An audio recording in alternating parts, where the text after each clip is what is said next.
I guess, like we said earlier, you know, in terms of what's really important is that people are taking care of themselves, are looking after themselves, just the basics in terms of eating, sleeping and a little bit of exercise.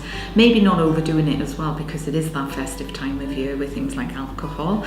I guess that when families come together, it can be quite emotionally charged sometimes, so we might need to take a little bit of time out.